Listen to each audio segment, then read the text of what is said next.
Hello' student, Assam education 2.4 চাইট কৰাৰ বাবে ধন্যবাদ। তোমালোকৰ বাবে ৰৈ আহিছোঁ এটা বিশেষ খবৰ যে তোমালোকে কম্পাৰ্টমেণ্টেল পৰীক্ষা দিছিলা। তেওঁলোকৰ বাবে তোমালোকে কেনেকৈ গৈ এটা এপৰ জৰিয়তে ৰিজাল্ট চেক কৰিব পাৰিবা আৰু ৰিজাল্ট তোমালোকৰ কেইদিনৰ ভিতৰত তোমালোকৰ ৰিজাল্ট ডিক্লেয়াৰ কৰা হ'ব আৰু তোমালোকে কেনেকৈ এইটো এপত গৈ তোমালোকে ৰিজাল্ট চেক কৰিব পাৰিবা কম্পাৰ্টমেণ্টেল পৰীক্ষাৰ ৰিজাল্ট।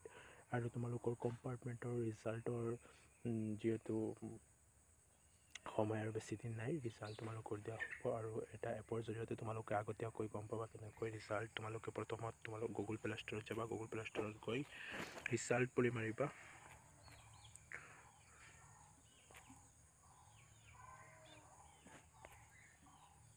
ৰিজাল্ট এপ বুলি মাৰিবা। ৰিজাল্ট এপ অহাৰ পিছত তোমালোকে ইয়াত আহিবা 10 আৰু 12 বৰ্ড ৰিজাল্ট 2024 এইটো এপত ক্লিক কৰিবা। এইটো এপত ক্লিক কৰাৰ পিছত তোমালোকৰ মই অলৰেডি ডাউনলোড কৰি থৈছোঁ।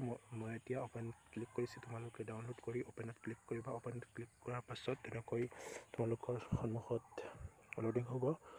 লোডিং হোৱাৰ পাছত অলপ সময় ৱেইট কৰিবা। মোৰ লোডিং হৈ আছে। লোডিং হোৱাৰ পাছত তোমালোকে ইয়াত বৰ্ড দেখি পাইছে। বৰ্ড তোমালোকে আছাম বুলি চাৰ্চ কৰিবা। আছাম বৰ্ডত ক্লিক কৰাৰ পাছত এতিয়া তোমালোকৰ 10, 12 তোমালোকে ক্লাছ 12ত টেনত ক্লিক কৰিবা। টেনত ক্লিক কৰাৰ পাছত ইয়াত দেখুৱাই আছে ইমেইল ID পাছৱাৰ্ড। এইটো দি তোমালোকেও লগ ইন কৰিব পাৰিবা আৰু এইটো যদি তোমালোকে স্কিপ কৰি এৰি যাব পাৰা। স্কিপ কৰাৰ পাছত তেনেকৈ তোমালোকৰ সন্মুখত আহিব।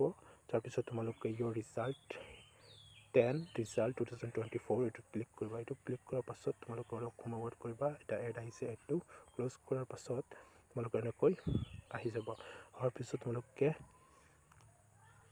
ৰিজাল্ট নাও দেখুৱাই আছে তোমালোকৰ লাইভ ৰিজাল্ট আপডেট ইয়াতে আহিব। তোমালোকৰ যেতিয়া ৰিজাল্টৰ আগত আপডেট আহি যাব আৰু যেতিয়া ৰিজাল্ট দিয়া হ'ব এতিয়া তোমালোকৰ আপডেট লাইভ প্ৰুফ হিচাপে তোমালোকক দেখুওৱা হ'ব। আৰু Assam board SEBA 10 result 2024 declare check result new. ইয়াত তোমালোকৰ যে ৰিজাল্ট দিয়া হৈছে ক্লাছ 10ৰ HSLCৰ ৰিজাল্ট দিয়া হৈছে। To check result click on check result now এনেকৈ দেখুৱাই আছে। যিহেতু ৰিজাল্ট দিয়া নাই, কম্পাৰ্টমেণ্টৰ ৰিজাল্ট অলপ তলত আহিব। ইয়াত HSLC ৰিজাল্ট আগতীয়া প্ৰিভিয়াছ ইয়াৰৰ যিকেইটা টাইমত বা ডেটত দিয়া হৈছিল সেইকেইটা দেখুৱাই আছে। আৰু প্লাছ তোমালোকৰ যিহেতু কম্পাৰ্টমেণ্টৰ পৰীক্ষাৰ ৰিজাল্ট দিয়া হ'ব, কম্পাৰ্টমেণ্টৰ ৰিজাল্ট এইটো ইয়াত দেখুৱাই আছে। You can also' check the compartment result and time table. ইয়াত তোমালোকৰ যে দিয়া আছে যে তোমালোকৰ কম্পাৰ্টমেণ্টৰ ৰিজাল্ট এইটো এপৰ জৰিয়তে তোমালোকৰ কম্পাৰ্টমেণ্টৰ ৰিজাল্ট দিয়া হ'ব বুলি ইয়াতে উল্লেখ কৰা আছে। যিহেতু কম্পাৰ্টমেণ্টৰ ৰিজাল্ট এতিয়া দিয়া হোৱা নাই, তোমালোকৰ কম্পাৰ্টমেণ্টৰ ৰিজাল্টৰ আগত এইটো এপৰ জৰিয়তে তোমালোকে আগতীয়াকৈ গম পাবা।